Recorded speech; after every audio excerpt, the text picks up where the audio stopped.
Hi friends, आज हम लोग बीएफएम की एक और बहुत इंपॉर्टेंट केस स्टडी देखने वाले हैं और इसी टाइप की केस स्टडी आपके एग्ज़ाम जो कि आपका दिसंबर 2019, ठीक है, दिसंबर 2019 में इसी टाइप का आपका केस स्टडी पूछा गया था। कंसेप्ट डिट्टो सेम था जो मैं आपको इस क्वेश्चन में बताने वाली हूँ। सो ये बहुत ज़्यादा इंपॉर्टेंट केस स्टडी है, आपको बिल्कुल ध्यान से समझना है और उसका अच्छे से प्रैक्टिस भी करना है। चलिए फिर स्टार्ट करते हैं। इसमें आपको बोला है international bank raised fund by way of 91 days term deposit eight 6% rate of interest. तो इस बैंक ने क्या किया, मान लीजिए इसका कोई नाम नहीं दिया उन्होंने, बस इंटरनेशनल बैंक लेकर हम नाम रख देते हैं इसका एबीसी बैंक। तो एबीसी बैंक ने क्या किया, उसने फंड रेजिंग की, मतलब उसको पैसा मिला है। कैसे मिला है, इसने 91 डेज़ का टर्म डिपॉजिट लिया, ठीक है। लोगों ने जो है 91 डेज़ का टर्म डिपॉजिट करवाया और 6% इंटरेस्ट रेट देगा। तो लोगों ने टर्म डिपॉजिट करके पैसा जमा किया और वो पैसा इसको मिला है एबीसी बैंक को। इसके बाद बोला it has following options to invest this funds. अब इस बैंक के पास, एबीसी के पास बहुत से ऑप्शंस है कि इस पैसे को कैसे वो यूज़ करेगा। सो पहला ऑप्शन है इसका 91 डेज ट्रेजरी बिल्स एट 8%। सो या तो वो इस पैसे को जो आरबीआई गवर्नमेंट के बिहाफ पे ट्रेजरी बिल्स इशू करती है तो उस पर वहाँ पर इन्वेस्ट करे। कितना 90 अलग अलग टाइप के होते हैं, 91, 182, 364 अलग अलग टाइप के टी बिल्स रहते हैं। सो 91 डेज़ का डिपॉजिट है, वो सोच रहा है कि इस पैसे को मैं 91 डेज़ का जो ट्रेजरी बिल्स है जिसमें 8% इंटरेस्ट रेट मुझे मिलेगा, वहाँ इस पैसे को मैं इन्वेस्ट कर देता हूँ। कौन, एबीसी सोच रहा है। सेकंड में उसने सोचा है, ये सब उसके पास ऑप्शन है, उसकी मर्जी है, वो कुछ भी करेगा, पर ये सब उसके पास ऑप्शन अवेलेबल है कि वो इनमें से कहीं पर भी इस पैसे को इन्वेस्ट कर सकता है, लगा सकता है। दूसरा है 91 डेज फ्लोटिंग रेट लोन, ठीक है। वो लोन देगा और वो फ्लोटिंग रेट ऑफ इंटरेस्ट रहेगा और उसमें क्या रहेगा 8% विथ मंथली रिप्राइजिंग। तो हर मंथ वो चेंज होता रहेगा इंटरेस्ट रेट, ठीक है। फ्लोटिंग रेट ऑफ इंटरेस्ट और वो मंथली रिप्राइजिंग, मतलब हर महीने उसका इंटरेस्ट रेट चेंज होगा। अगर बात करें तो अभी तो 8% उसमें मिल रहा है। तीसरा बोला है इसमें 3 years टर्म लोन एट 8%। तो या तो वो उस पैसे को जो सिर्फ 91 डेज के लिए डिपॉजिट है उसको लॉन्ग टर्म के लिए 3 साल के लिए टर्म लोन दे, ठीक है। टर्म लोन क्या होता है, लॉन्ग टर्म का जो लोन होता है ना, मान लीजिए कार लोन, होम लोन, ये सारे टर्म लोन ही हो गए। तो 3 साल के लिए 8% उस पैसे को लोन के तौर पे दे दे किसी और कस्टमर को। चलिए ये 3 उसके पास ऑप्शन हमने भी पढ़ लिया। तो इसके डेटा के हिसाब से आपको क्वेश्चन के आंसर्स देने हैं। तो पहला क्वेश्चन पूछा है आपसे, if bank makes investment in 91 days treasury bills. अभी बैंक ने डिसाइड किया है कि वो इस पैसे को कहाँ इन्वेस्ट करता है। क्वेश्चन नंबर 1 में क्या डिसाइड किया एबीसी ने, कि वो इस ऑप्शन के साथ जाएगा, ठीक है। ये आपके क्वेश्चन नंबर 1 में बोला है कि वो 91 डेज वाला जो ट्रेजरी बिल्स टी बिल्स है वो 8% इंटरेस्ट रेट उसको मिलेगा, उसमें वो वहाँ पे जाएगा। And during the 91 days period there is 1% increase in interest rate. तो उस दौरान क्या होता है कि 1% इंटरेस्ट रेट बढ़ जाता है। तो पूछ रहा है what is the change in what will be the change in net interest income, ठीक है। एनआईआई, नेट इंटरेस्ट इनकम के ऊपर आपके क्वेश्चन थे, ठीक है। मैंने आपको बताया इस टाइप का क्वेश्चन था। सो आपको बताना है नेट इंटरेस्ट इनकम में क्या चेंज आएगा ऑन री इन्वेस्टमेंट आफ्टर 91 डेज़ की। अगर वो 91 डेज़ के बाद इसी पैसे को दोबारा से इन्वेस्ट करता है यहीं पे, तो क्या चेंज आएगा आपसे पूछ रहा है। तो चलिए देखिए, पहले हमें जानना होगा कि एग्जिस्टिंग क्या उसका, हमें नेट इंटरेस्ट इनकम कैसे निकालना होता है। जो नेट इंटरेस्ट इनकम है उसको सॉल्व करने का तरीका है कि हमें कितना प्रॉफिट मिल रहा है, ठीक है। कितना हम नेट इंटरेस्ट इनकम क्या हो गया, मान लीजिए आप लोन पे 8% इंटरेस्ट दे रहे हैं और आपको डिपॉजिट में 6% देना पड़ रहा है, तो बच कितना गया। जैसे कोई भी चीज़ है, मान लीजिए आप सामान आप 6 रुपये का आप खरीद रहे हैं, 8 रुपये का बेच रहे हैं, तो जो बच गया ना वो प्रॉफिट है। तो इंटरेस्ट की टर्म में मतलब कितना इंटरेस्ट रेट आप दे रहे हैं, तो कितना गैप आ गया, मतलब 8% तो आपको इंटरेस्ट रेट मिल रहा है लोन पे और 6% आप डिपॉजिट में दे रहे हैं। तो उनका जो गैप आ गया 8 में से 6, 2%, उसको बोला जाता है नेट इंटरेस्ट इनकम, ठीक है। मतलब इंटरेस्ट हमारे पास से जा रहा है और इंटरेस्ट हमारे पास से आ रहा है, तो दोनों का आप माइनस कर दो तो वही होगा हमारा नेट इंटरेस्ट इनकम कि हमारी कितनी कमाई हो रही है। तो चलिए इसमें क्या हुआ है, एक्जिस्टिंग कॉस्ट ऑफ डिपॉजिट, मतलब कितने में आपको ये जो पैसा मिला है आपको कितना इंटरेस्ट पे करना पड़ रहा है। तो हमने देखा कि उसको ये पैसा कहाँ से मिला, उसने फंड रेज़ की 6% इंटरेस्ट रेट का डिपॉजिट खुलवा के, ठीक है। कस्टमर ने डिपॉजिट अकाउंट खुलवाया, टर्म डिपॉजिट 91 डेज़ वाला, तो उसमें 6% वहाँ से उसको पैसा मिला, ठीक है। तो इसमें बैंकों को क्या करना पड़ रहा है, देना पड़ रहा है ना, 6% उसको देना पड़ रहा है। तो इसको बोला जाएगा कॉस्ट ऑफ डिपॉजिट की। इंटरेस्ट रेट आप डिपॉजिट पे दे रहे हैं तो एक तरह से आप ये बोल सकते हैं ना कि ये कॉस्ट है, डिपॉजिट कर रहे हैं तो उसकी कीमत है कि आपको 6% हम इंटरेस्ट रेट देंगे, तो हो गया 6%। और इंटरेस्ट कितना मिल रहा है आपको, तो इस केस में बोला है कि 8% मिलेगा इंटरेस्ट अगर आप इसको, क्योंकि हम क्वेश्चन नंबर 1 सॉल्व कर रहे हैं, 91 डेज टी बिल्स में 8% इंटरेस्ट रेट मिलेगा, ठीक है। या आप ये बोल सकते हैं आपका खर्चा कितना हो रहा है और आपकी कमाई कितनी हो रही है, ठीक है। तो हमारी कमाई कितनी की हो रही है, हमारी 8% की हो रही है और खर्चा कितने का, 6 रुपये का खर्चा हो रहा है हमारा, क्योंकि और डिपॉजिट में कस्टमर को 6% हमें देना पड़ा। तो 6% हो गया खर्चा और ये हो गया हमारा ये हो गया हमारा क्या बोलते हैं, ये हो गया हमारी कमाई, ठीक है, कितने का हमें प्रॉफिट मिल रहा है, फ़ायदा। तो चलिए ये हो गया हमारा 8%। तो नेट इंटरेस्ट इनकम कितना है, कितना हमारी कमाई हो रही है, उसमें से जो आपका खर्चा है उसको आप माइनस कर दीजिए, ठीक है। आप ये बोलिए कितना हमारा लॉस हो रहा है, कितना हमारा प्रॉफिट हो रहा है। लॉस नहीं बोलेंगे, ये कॉस्ट ऑफ डिपॉजिट है एक्चुअली। सो 8% का हमारा फ़ायदा हो रहा है और 6% हमें देना पड़ रहा है। तो 8 में से 6 माइनस करेंगे, कितना आ गया 2%। तो ये आ गया हमारा नेट इंटरेस्ट इनकम। अभी तो इतना है, पर अभी बोल रहा है कि क्या होगा, आपसे पूछा ये कि there is 1% increase in interest rate. अभी क्या हो रहा है, 1% बढ़ रहा है इंटरेस्ट रेट। तो अभी नेट इंटरेस्ट इनकम पे क्या फ़र्क पड़ेगा अगर वो उसी पैसे को री इन्वेस्ट करता है।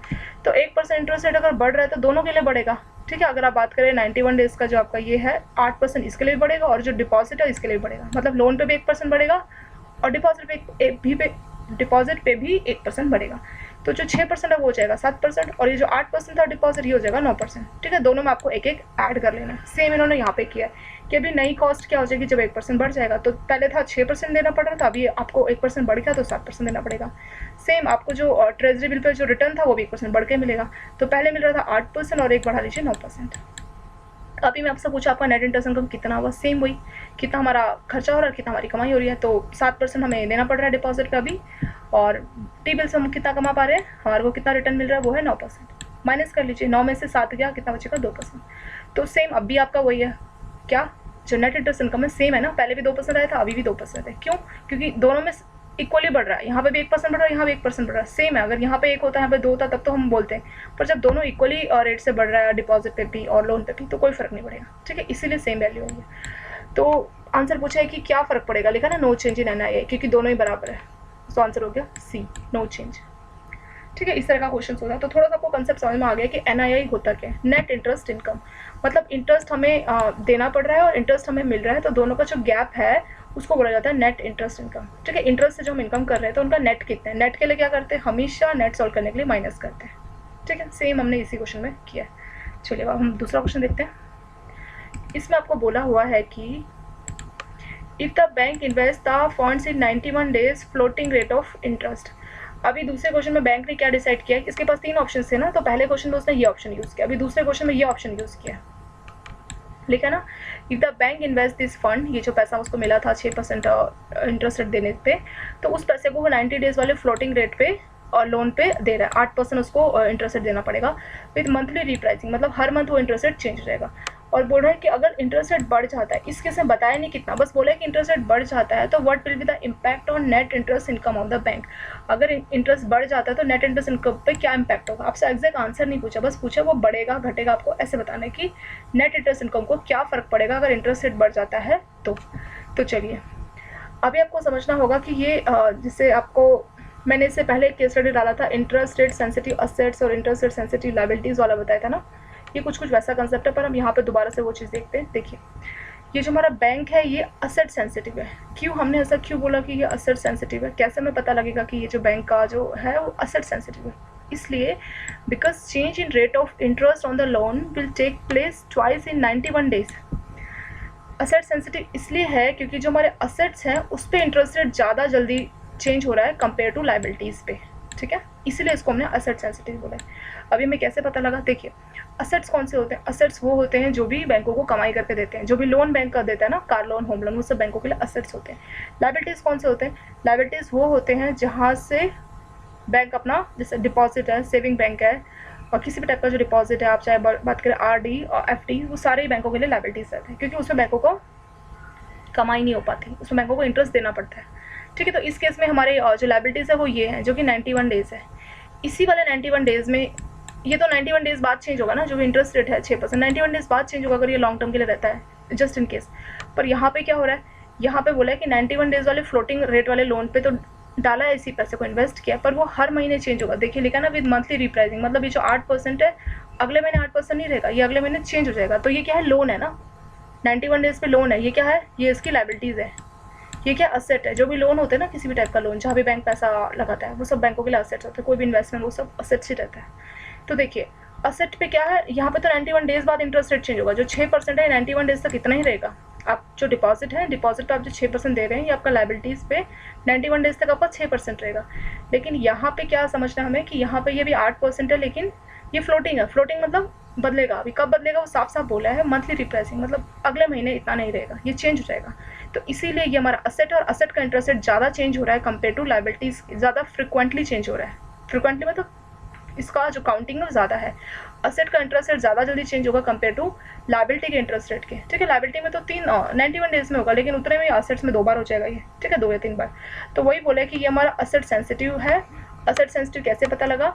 असेट सेंसिटिव उसको बोला जाता है जिसमें असेट पे जो रेट ऑफ इंटरेस्ट है वो ज़्यादा फ्रिक्वेंटली चेंज होता है, किसके कंपेरिजन में?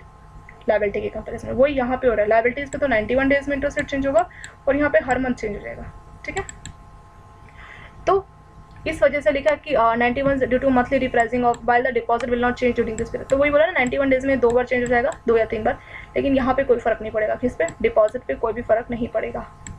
Means if interest rate increase, अगर ऐसा होता है इंटरेस्ट रेट बढ़ जाता है, तो अभी इंटरेस्ट रेट बढ़ गया, अभी इसका मान लीजिए 8% है, चलिए इसका 8% है, इसका 6% है। पहले हम पुराना NII सॉल्व करते हैं, कितना आएगा? 8 में से 6 गया 2, ठीक है, तो पुराना केस है।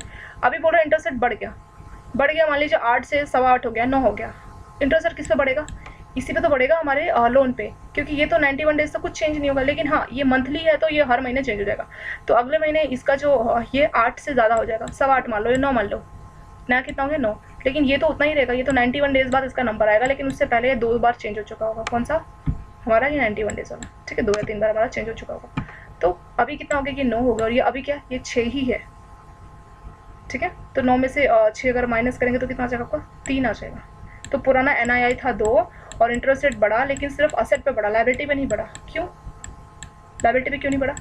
क्योंकि लाइबिलिटी 91 डेज वाला टर्म डिपॉजिट था और 91 डेज से पहले चेंज नहीं होगा। और यहाँ पे साफ लिखा है असेट फ्लोटिंग है, और फ्लोटिंग भी मंथली है, तो हर महीने चेंज होगा। और कितना चेंज होगा वो साफ साफ बोला है कि इंटरेस्ट रेट, आप मान लीजिए कि इंटरेस्ट रेट बढ़ जाता है, ठीक है, तो डेफिनेटली इसका इंटरेस्ट रेट बढ़ जाएगा। तो हम 8 से ज़्यादा 9, 8.25, 8.5, बट आज से आप जो भी 8 से जो भी आप ज़्यादा वैल्यू रखेंगे कुछ भी मान सकते हैं, ठीक है। तो मैंने एज्यूम कर लिया 9 हो जाएगा, तो 9 में से आप 6 माइनस कीजिए, कितना आ जाएगा? 3। अगर मैं 8.25 भी मान लेती हूँ तो 8.25 में से 6% माइनस कीजिए तो आपको यहाँ 2.25 मिलेगा, तो डेफिनेटली 2 से आपको ज़्यादा वैल्यू ही मिलेगी NII में। तो NII क्या हो गया? हमारा बढ़ गया, इंक्रीज हो गया, ठीक है, 2 से 3 हो गया। तो ये बोला कि अगर इंटरेस्ट रेट बढ़ता है तो नेट इंटरेस्ट इनकम भी इंक्रीज हो जाएगा और NII भी आपका इंक्रीज हो जाएगा, ठीक है। NII जो कि आप नेट इंटरेस्ट इनकम बोल रहे हैं, सो ये आ गया इंक्रीज, ठीक है। इस कंसेप्ट को समझने के लिए आपको खुद से एग्जांपल बनाना पड़ेगा, खुद से। जो पहले तो हमारा 8 में से 6 गया, 2 आ रहा है, फिर नए केस में इंटरेस्ट रेट बढ़ गया तो आपको 8 के हिसाब से कुछ भी बढ़ा के बोलना है, 8 का ज़्यादा 8.5 बोलिए, 9 बोलिए, तो 9 में से फिर आप माइनस कीजिए, दोबारा से नए वाला NII निकालिए, जो कि मैंने यहाँ पे निकाला 3 आया मेरा ना, मैंने 9 माना, तो डेफिनेटली पहले 2 था अभी 3, तो क्या हो गया? NII बढ़ गया। इस तरह से आपको आंसर देना है। NII के कंसेप्ट पे आपका इंटरेस्ट रेट के ऊपर मैंने आपको बोला एक क्वेश्चन था, ठीक है। इस टाइप का मेरे को लगता है, इस टाइप का एक केस स्टडी मैंने आपके लिए ऑलरेडी प्रोवाइड करा है, आप प्लेलिस्ट में BFM का देखिए, इस तरह का आपको केस स्टडी मिलेगा, और ये दूसरा है, ठीक है, ताकि आपके कंसेप्ट और अच्छे से क्लियर हो जाए। तो मैंने ये वाला भी आपको बताया। चलिए नेक्स्ट देखते हैं। इस वाले में पता है आपसे क्या पूछ रहा है? इसमें बोल रहा है कि if bank invest the 91 days floating, जो 91 डेज का जो floating 8% with monthly repricing there is. तो देखिए सेम इस बार भी बात वही हो रही है कि इस पैसे को जो इन्वेस्ट करने का जो ऑप्शन था, इस क्वेश्चन में भी यही वाला जो दूसरा ऑप्शन है ना, 91 डेज फ्लोटिंग 8% जो मंथली रिप्राइसिंग है, वही ऑप्शन चूज़ किया इस बार भी। लेकिन बोल रहा है इस बार इंटरेस्ट रेट फॉल हो गया है, कम हो गया है, तो पूछ रहा है कि क्या NII पे इम्पैक्ट पड़ेगा। तो पहली बात हमें पता है कि जब NII पिछले सेम क्वेश्चन था उसमें भी यही था कि इसी पैसे को यहाँ पे इन्वेस्ट किया था, ठीक है, क्वेश्चन नंबर 2 में सेम यही था ना, वहाँ पे भी, वहाँ पे बस फ़र्क क्या था कि उसमें जो इंटरेस्ट रेट है वो बढ़ा था, ठीक है, तभी तो हमने अपने 8 को 8.5 ऐसे बोला था ना। इस केस में इंटरेस्ट रेट कम हो रहा है, तो उस केस में हमने देखा था इंटरेस्ट रेट बढ़ा था तो हमारा NII भी बढ़ा था। इस केस में इंटरेस्ट रेट घटा है तो डेफिनेटली NII भी घटेगा, ठीक है, तो आंसर हो जाएगा NII विल डिक्रीज। लेकिन मैं आपको समझाऊंगी भी कैसे ये होगा, ठीक है, सेम जो पुराना कंसेप्ट क्वेश्चन नंबर 2 में वो कंसेप्ट आपको यहाँ पे भी बताऊंगी। जैसा हम जानते हैं कि इंटरेस्ट रेट क्या होगा आपका, चेंज होगा कब? मंथली, और ये क्या है आपका 91 डेज है, तो आपको 6% ही देना पड़ेगा। ये है हमारे क्या, ये है हमारी लाइबिलिटीज़, जो भी डिपॉजिट होती है वो होती है लाइबिलिटीज़, और जो भी लोन होते हैं वो होते हैं असेट्स, ठीक है। और ये मैं आपको 2-3 बार पहले भी बता चुकी हूँ। असेट्स और लायबिलिटी में डिफरेंस कैसे पता लगेगा? असेट्स वो होते हैं जिस, असेट्स की बहुत सारे डेफिनेशन, असेट वो जिसके मालिक है, जो चीज़ हमारे पास है वो होते हैं असेट्स, ठीक है। बैंकों की टर्म में जो भी लोन्स और डिपॉजिट की बात करें तो उसको, उसमें कैसे पता लगेगा कौन सा डिपॉजिट है? तो बैंक जो है जिस पैसे को वो इन्वेस्ट करेगा, ठीक है, कहीं पे भी इन्वेस्ट कर सकता है। मान लीजिए शेयर मार्केट में बैंक ने पैसा इन्वेस्ट किया है, या फिर लोन दिया है, हाउसिंग लोन, कार लोन, किसी भी इंडस्ट्रीज़ को लोन दिया, मुद्रा लोन दिया है, कुछ भी टाइप का लोन दिया है, तो हर तरीके का लोन क्या होता है, उसको इंटरेस्ट रेट उसमें मिलेगा। अभी आप सोचेंगे वो एनपीए हो जाता है, डिफ़ॉल्ट, वो अलग बात है। पर वैसे अगर हम बात करें जनरल सेंस की, तो हम ये बोलेंगे कि जो लोन है वो बैंकों को कमाई करके देते हैं। तो जो भी चीज़ बैंकों को कमाई करके देगी, जिससे भी बैंक फ़ायदा कमाते हैं, उसको बोला जाता है असेट, ठीक है। और लायबिलिटीज़ क्या है, जिसमें भी बैंकों को, इसमें बैंक कमाते कैसे, इंटरेस्ट की फॉर्म में कमाते हैं ना, किसी भी तरह से बैंक इंटरेस्ट की फॉर्म में कमाएगा, वो सब हमारे असेट्स हो जाएंगे। लायबिलिटीज़ जिसमें बैंकों को इंटरेस्ट देना पड़ता है, उसमें कमाई नहीं होती लेकिन उसमें देना पड़ता है। जैसे हर तरीके का डिपॉजिट, मान लीजिए कस्टमर ने एफडी करवाया तो उसमें बैंक 8% या 7% देता है, वो हो गया उसकी लायबिलिटी, क्योंकि उसको पैसा जा रहा है, उसमें इंटरेस्ट रेट की फॉर्म में पैसा जा रहा है। और असेट में इंटरेस्ट रेट किसी भी फॉर्म में पैसा आ रहा होता है। और सेविंग बैंक में भी क्या होता है, सेविंग बैंक में भी हमें इंटरेस्ट देना पड़ता है 4 या 3.5%, तो वो भी हो गया हमारी लायबिलिटी। और क्या होता है लायबिलिटी में, और कोई भी टाइप का जो बैंक ने कस्टमर का डिपॉजिट लिया हो, वो सारा ही जिसमें बैंकों को इंटरेस्ट रेट देना पड़ेगा, वो सब लायबिलिटी में आ जाएगा, ठीक है। तो असेट और लायबिलिटी के बारे में आपको बहुत बार बता चुकी हूँ, वो इसलिए क्योंकि इसमें बार बार वही टर्म यूज़ हो रही है, असेट सेंसिटिव हमें जानना होगा। तो ये वाला केस भी हमारा क्या है, असेट सेंसिटिव है। क्यों, क्योंकि जो असेट्स हैं, जो ये है, ये तो असेट्स है ना, इसमें इन्वेस्ट किया गया पैसा, तो इसमें जो इंटरेस्ट रेट है वो ज़्यादा फ्रिक्वेंटली चेंज होगा कंपेयर टू लायबिलिटी के। लायबिलिटी में तो 91 डेज बाद, लेकिन इसमें हर महीने इंटरेस्ट रेट चेंज होने वाला है, तो इसीलिए इसको बोला जाएगा असेट सेंसिटिव, ठीक है। जिसमें इंटरेस्ट रेट ज़्यादा फ्रिक्वेंटली चेंज हो तो उसको बोला जाता है वो वाला सेंसिटिव। अगर मान लीजिए लायबिलिटी में ज़्यादा फ्रिक्वेंटली इंटरेस्ट रेट चेंज होता है तो उसको हम बोलते हैं लायबिलिटी सेंसिटिव, ठीक है, लायबिलिटी सेंसिटिव। लेकिन इसमें असेट जो कि ये है हमारे, इसमें इंटरेस्ट रेट मंथली चेंज हो रहा है और इसमें 91 डेज बाद, तो इसीलिए ये हो गया असेट सेंसिटिव। सो इसमें हमें जानना है कि नेट इंटरेस्ट, अगर इंटरेस्ट रेट बढ़ जाता है, सॉरी घट जाता है, तो हमारी जो नेट इंटरेस्ट इनकम है उस पर क्या फ़र्क पड़ेगा। तो देखिए, पहले 8 था, 6 था, तो नेट इंटरेस्ट इनकम कितना था पुराना, 8 में से 6 माइनस कीजिए, कितना आ जाएगा, 2%। ये क्या आ गया, नेट इंटरेस्ट इनकम आ गया। अभी क्या हो रहा है कि जो इंटरेस्ट रेट है वो क्या हो गया, फॉल हो गया, कम हो गया। तो जो 8% था ना, 8% से कम हो गया, मान लीजिए 7% हो गया। आप यह बोलिए कि 0.8%, ठीक है, या 7.5%, कितना भी आप मान लीजिए, हम मान लेते हैं कि कम होकर 7% हो गया। तो अभी आप 7 में से 6 माइनस कीजिए, नए वाला जो न्यू आपका NII है वो कितना आएगा, 7 - 6 1%, ठीक है। तो पहले आपका कितना था, 2% था, 8 - 2, लेकिन अभी 1% कम हो गया। इस पर फ़र्क नहीं पड़ेगा कम होने से, क्यों, क्योंकि तो 91 डेज बाद चेंज होगा। और ये जो कम हो रहा है ना, ये मंथली कम हो रहा है। तो पहले मंथ तो 8 महीने, लेकिन अगले महीने कितना हो जाएगा, 7 महीने हो जाएगा, 7% हो जाएगा, ठीक है। 8 से कम 7% या 7.5%। तो 7 में से आप फिर से 6 माइनस करेंगे और NII हमारा आ जाएगा। NII कैसे आता है, मैंने आपको क्वेश्चन नंबर 1 में भी बताया था, ठीक है। तो 7 में से 6 गया 1, तो पहले था 2 और अभी हमारा NII हो गया 1, तो उसका मतलब ये क्या हो गया, डिक्रीज़ हो गया, कम हो गया, ठीक है। तो आंसर हो गया NII विल डिक्रीज। चलिए 3 क्वेश्चन देख लिए, चौथा भी देख लेते हैं अभी। इसमें आपको बोला है कि चौथा क्वेश्चन का कंसेप्ट वैसे सेम वैसे ही है जैसे मैंने आपको दूसरा और तीसरा क्वेश्चन बताया ना, तो वैसे ही आपका चौथा और पाँचवा क्वेश्चन भी होगा। पर चलिए मैं एक बार यहाँ पे तो आपको बता देती हूँ। इस बार क्या डिसाइड किया है कि बैंक ने डिसाइड किया है कि अभी जो तीसरा ऑप्शन है इसको भी यूज़ कर लेते हैं। तो इस बार आपके चौथे क्वेश्चन में बैंक ने डिसाइड किया कि उस पैसे को, जो 3 साल का टर्म लोन है ना, जो 8% इंटरेस्ट रेट पे मिल रहा है, वहाँ पे इन्वेस्ट करेंगे इस बार, ठीक है। जो पैसा यहाँ से मिला ना 6% 91 डेज टर्म डिपॉजिट का, इस पैसे को क्वेश्चन नंबर 4 में डिसाइड किया गया कि चलो इस बार इस पैसे को हम 3 साल के टर्म लोन जो कि 8% इंटरेस्ट रेट हमें मिलेगा, वहाँ हम इन्वेस्ट करेंगे। What will be the impact on net interest income. आपको पूछ रहा है कि नेट इंटरेस्ट इनकम पे क्या इम्पैक्ट होगा, क्या फ़र्क पड़ेगा if there is increase in interest rate, कि अगर इस केस में इंटरेस्ट रेट अगर बढ़ जाता है तो क्या फ़र्क पड़ेगा, आपको बताना है। देखिए, पहले हमें जानना होगा कि असेट सेंसिटिव है या लायबिलिटी सेंसिटिव, हमें ये जानना होगा, ठीक है। तो ये क्या है, ये यहाँ पे पैसा इन्वेस्ट किया ना 3 साल के लिए 8% लोन पे उसको कमाई होगी, तो ये हो गया उसका असेट, ठीक है। ये क्या है, इस पे बैंक 6% इंटरेस्ट अपने कस्टमर को डिपॉजिट, कस्टमर ने टर्म डिपॉजिट कराया, यहाँ से बैंकों को पैसा मिला है, तो बैंकों को 6% पैसा देना पड़ेगा, तो ये हो गया बैंकों के लिए लायबिलिटीज़। तो 91 डेज़ है, तो डेफिनेटली अगर हम बात करें तो 91 डेज़ के बाद अगर कस्टमर कंटिन्यू करता है तो 91 डेज़ के बाद का जो इंटरेस्ट रेट है वो तो चेंज हो जाएगा, ठीक है। 91 डेज़ तक 6% रहेगा, उसके बाद से ये चेंज हो जाएगा। और यहाँ पे क्या हो रहा है, यहाँ पे 3 साल का टर्म डिपॉजिट है जो कि 8% पे है, तो यहाँ पे तो 91 डेज़ के बाद चेंज हो जाएगा। और ये 3 साल तक हम, क्योंकि 3 साल तक टर्म लोन है तो हमें ऐसा कुछ मेंशन नहीं किया गया कि ये फ्लोटिंग है कुछ भी, तो हम मान के चलते हैं कि 3 साल तक ये 8% ही रहेगा। और यहाँ पे 91 डेज़ के बाद डेफिनेटली चेंज हो जाएगा, क्योंकि 91 डेज़ के बाद दोबारा रिन्यू करता है, कुछ भी करता है, तो डेफिनेटली वो रेट ऑफ इंटरेस्ट सेम नहीं रहेगा। तो लायबिलिटीज़ में तो 91 डेज़ बाद चेंज होता रहेगा, और जो असेट्स है उसमें 3 साल तक कोई टेंशन नहीं है, ठीक है। यहाँ कुछ फ्लोटिंग कुछ भी मेंशन नहीं किया गया, तो यहाँ पे 3 साल तक कुछ भी इंटरेस्ट रेट चेंज नहीं होगा असेट्स पे। लेकिन लायबिलिटीज़ में तब तक तो 91 डेज़ करके 3 साल में कितने सारे ऐसे आ जाएंगे ना, तो डेफिनेटली ये लायबिलिटी सेंसिटिव है। क्यों, इसलिए लायबिलिटी सेंसिटिव है क्योंकि जो लायबिलिटीज़ में जो फ्रिक्वेंसी इंटरेस्ट रेट चेंज करने की वो ज़्यादा आ रही है कंपेयर टू असेट। ठीक है, असेट पे तो कुछ नहीं 3 साल तक, लेकिन यहाँ पे 91 डेज बाद चेंज होगा। जैसे इसका जस्ट अपोजिट था हमारा क्वेश्चन नंबर 2 और 3, उसमें क्या था, जो असेट था वो हर महीने चेंज हो रहा था और लायबिलिटी 91 डेज से कोई टेंशन नहीं। अभी इसमें क्या है, जो टाइम पीरियड है लायबिलिटीज़ का वो 91 डेज है और जो आपका असेट्स का वो 3 ईयर्स है। तो डेफिनेटली जो कम टाइम पीरियड है वो बार बार चेंज होगा ना, 3 साल तक इसको टेंशन नहीं, उसका 91 डेज में इसका चेंज हो जाएगा। तो ये हो गया हमारा लायबिलिटी सेंसिटिव। तो वही लिखा है इस केस है बैंक लायबिलिटी सेंसिटिव है because change in interest rate on deposit will take place after each period of 91 days. कि जो डिपॉजिट है इस पर तो 91 डेज बाद इंटरेस्ट रेट चेंज हो जाएगा as deposit have to be rolled over. On the other hand the interest rate on loan will not change. लेकिन अगर बात करें बार बार तो इंटरेस्ट रेट इसमें चेंज नहीं हो रहा, किस पे, लोन पे नहीं चेंज हो रहा।